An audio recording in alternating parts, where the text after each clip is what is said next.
नमस्कार विद्यार्थी मित्रांनो, मी एस पी जाधव, प्रभावती विद्यालय विद्यानगर परभणी ऑनलाईन सरजी यूट्यूब चॅनलमध्ये आपलं स्वागत करतो. मित्रांनो, आपण आज वर्ग 9वा विषय मराठी यामध्ये क्रमांक 9वर असलेली कविता मी वाचवतोय ही आज अभ्यासणार आहोत. मी वाचवतोय ही कविता आहे सतीश काळसेकर यांची. 9वीच्या पाठ्यपुस्तकामध्ये पेज क्रमांक 34वर ही कविता देण्यात आलेली आहे. ही कविता अभ्यासण्या अगोदर आपण सर्वप्रथम या कवितेचे जे कवी आहेत सतीश काळसेकर यांचा परिचय थोडक्यात करून घेऊयात.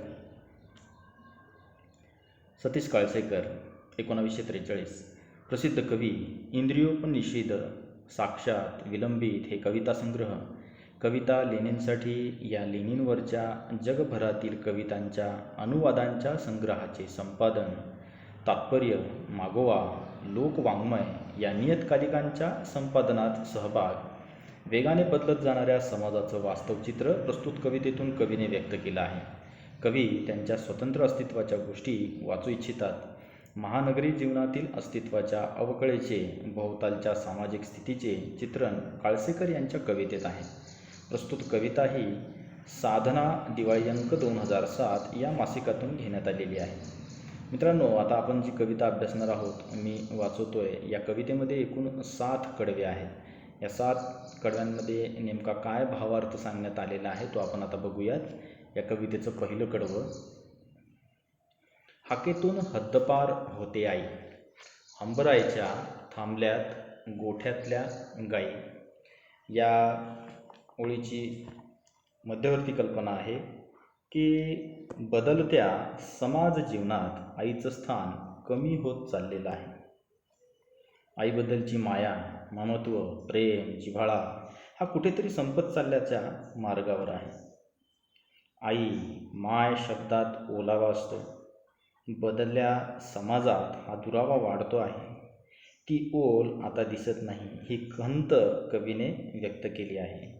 या कवितेचा दुसरा कडवं आपण बघूयात. हरवत चाललाय किराणा आणि भुसार, सुपरमार्केटच्या झगमगाटात झरझर, लोहाराचा भाता आणि कुंभाराचा आवा निघून चाललाय गावगड्यासोबत मुकाट. याचा अर्थ की सुपरमार्केटच्या झगमगाटात किराणा आणि धान्याची दुकानं आता लोप पावत चाललेली आहेत. गावातील व्यवहार हे बदलल्यामुळे या संस्कृतीबरोबर मूळ व्यवसाय संपत चाललेला आहे.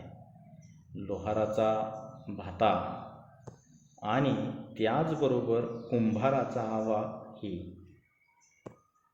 नंतरचं कडवं आपण अभ्यासूयात. कल्हईची झिलाई विस्तावासोबत निघून गेली, मागच्या धगीवर रटरटणारी आमटी राखेसहित दुरावत गेली गॅसच्या शेगडीवर. याचा भावार्थ की महानगरी जीवनाचा परिणाम हा घरातील स्वयंपाकावर दिसून येतो. कल्हईवरचा मुलामा हा विस्तवासोबत निघून गेला आहे. चुलीवर रटरट करत शिजणारी आमटी आता राखेसहित संपून गेली आहे. त्या चुलीची जागा आता गॅसने घेतली आहे. या कवितेचं नंतरचं कडवं आहे की बोलाचालीतून निघून चालली माझ्या आईची बोली, सुट्टीत आता खेळत नाहीत मुलं विटीदांडू आणि लगोऱ्या, थांबून गेलाय त्यांचा दंगा, आट्यापाट्या आणि पिंगा, परकऱ्या मुली खेळत नाहीत आता आधीचे मातीतले खेळ. या कडव्याचा अर्थ होतो की ग्रामीण भागातील बोलीभाषा काळानुरूप बदलत चालली आहे. आईची बोलीभाषा आता संपत चालली आहे, ही खंत कवी व्यक्त करतात. सुट्टीमध्ये मुलं ही विट्टीदांडू, लगोऱ्या, आट्यापाट्या आणि पिंगा हे खेळ खेळत नाहीत. एकंदरीतपणे त्यांचा दंगा थांबलेला आहे. म्हणजेच क्रीडा संस्कृतीतही बदल होत चाललेला आपल्याला दिसून येतो. मुलीही आता मातीतले खेळ खेळताना दिसत नाही. या कवितेचं नंतरचं कडवं आहे. पोरं आता दंग असतात दूरदर्शनच्या चॅनलवर बघत क्रिकेटची मॅच आणि उलगडत क्राईम थ्रिलर. त्याचा अर्थ की मुलं आता दूरदर्शनच्या वाहिनीवर मग्न असतात क्रिकेटची मॅच बघण्यामध्ये, तसेच गुन्हेगारीवरील असणाऱ्या मालिका बघण्यामध्ये. या कवितेचं नंतरचं कडवं आहे की लिहिते हात आता राहिले नाहीत लिहिते, शब्द बापुढे केवळ वारा तसे विरून जात आहेत. याचा अर्थ की बदलत्या काळात लिखाण कोणीच करत नाही, त्यामुळे शब्द हे गरिबडे झाले आहे. हे शब्द आता वाऱ्यामध्ये संपत चालल्याची भावना या ठिकाणी कवीने मांडली आहे. या कवितेचं सगळ्यात शेवटचं कडवं आता आपण अभ्यासूया. मी वाचवतो माझी कविता आणि माझी आई आणि माझी भूमी कवितेसोबत. या कडव्याचा भावार्थ बघूया. कवी शेवटी सांगतात की मी माझ्या कवितेसोबत माझी आई, माझी कविता, माझी बोली, माझी भूमी वाचवत आहे, जेणेकरून त्याच्यावर महानगरी संस्कृतीचा परिणाम होणार नाही. कवी या ठिकाणी त्याच्या स्वतंत्र अस्तित्वाच्या गोष्टी वाचवू इच्छितात. तर अशा प्रकारे विद्यार्थी मित्रांनो, आपण मी वाचवतोय ही सतीश काळसेकर यांची कविता, त्या कवितेचा भावार्थ या ठिकाणी अभ्यासला आहे. यानंतर आपण या कवितेच्या स्वाध्यायाकडे वळणार आहोत.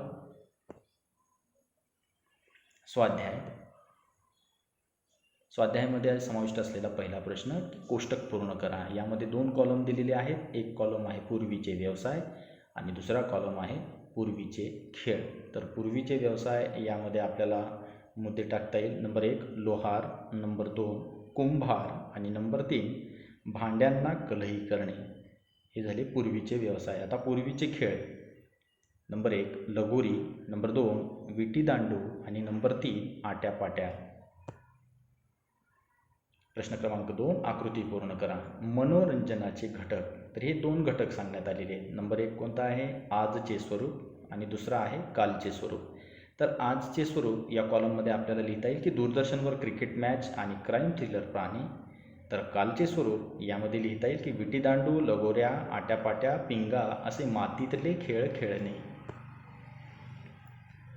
प्रश्न क्रमांक 3 सकारण लिहा. यामध्ये 2 कॉलम आहेत. जुन्या गोष्टीपैकी वाचवाव्या वाटणाऱ्या गोष्टी आणि दुसरा कॉलम आहे तुमच्या मते त्या गोष्टी वाचवण्यामागची कारणे. आता जुन्या गोष्टीपैकी वाचवाव्या वाटणाऱ्या गोष्टी यामध्ये पहिला मुद्दा आहे कविता. हे वाचवण्यामागचं कारण काय आहे, तर मन समृद्ध होते. दुसरा मुद्दा आहे आई. ते वाचवण्यामागचं कारण आहे प्रेम, माया, जिव्हाळा लाभतो. तिसरा मुद्दा आहे बोली. हे वाचवण्यामागचं कारण आहे विचार व्यक्त करता येतात. आणि चौथा मुद्दा आहे भूमी. हे वाचवण्यामागचं कारण आहे मूल्यांवर निष्ठा असते. काव्य सौंदर्य. काव्य सौंदर्यावर आधारित प्रश्न आपण बघूयात. पहिला प्रश्न आहे तुम्हाला जाणवलेल्या कवीच्या मनातील खंत स्पष्ट करा. तर खालील प्रकारे आपल्याला कवीच्या मनातील खंत स्पष्ट करता येईल. जुन्या जमान्यातील काही चांगल्या गोष्टी हरवत व दुरावत चालल्या आहेत याची खंत कवीला वाटते आहे. बदलत चाललेल्या समाजातील गोष्टी कवीच्या मनाला खटकत आहेत. आपण आईला आई अशी हाक मारत नाही, वासरासाठी गोठ्यात गाय हंबरत नाही, सुपरमार्केटच्या नवीन झगमगाटात किराणा आणि भुसार मालाचे दुकान हरवत चाललेले आहे.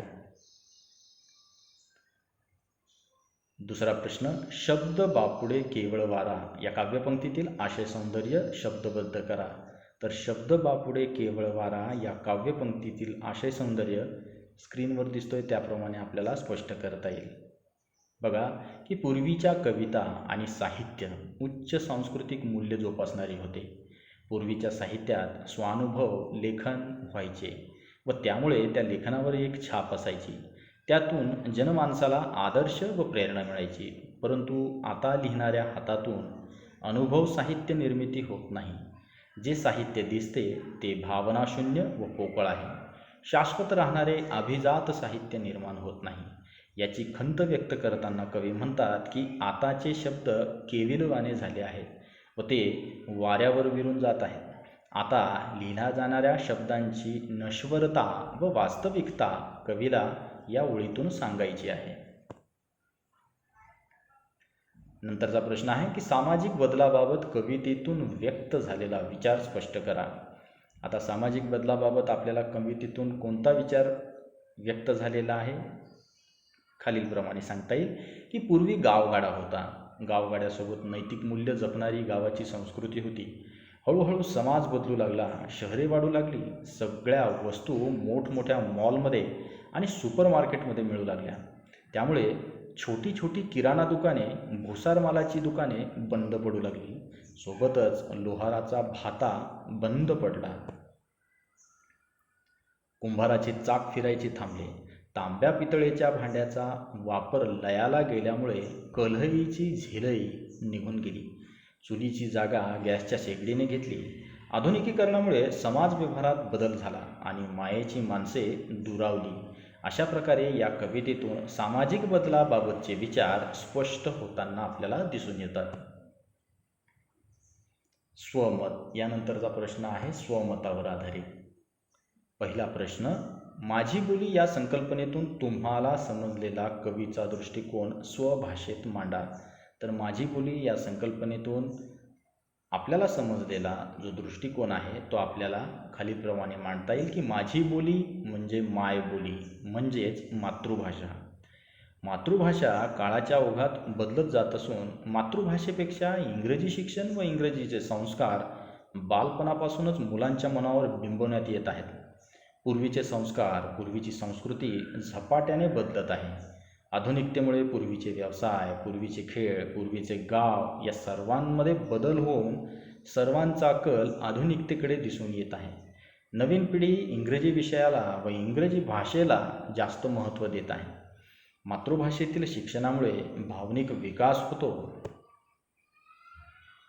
बालवयात मुलांना मिळणारे शिक्षण हे मातृभाषेतून मिळायला हवे, पण तसे दिसून येत नाही. आईची जागा मम्मीने घेतली. मातृभाषेच्या शिक्षणाची जागा इंग्रजी शिक्षणाने घेतली. खरे पाहता मातृभाषा हेच भावना मांडण्याचे, विचार मांडण्याचे सर्वश्रेष्ठ माध्यम आहे.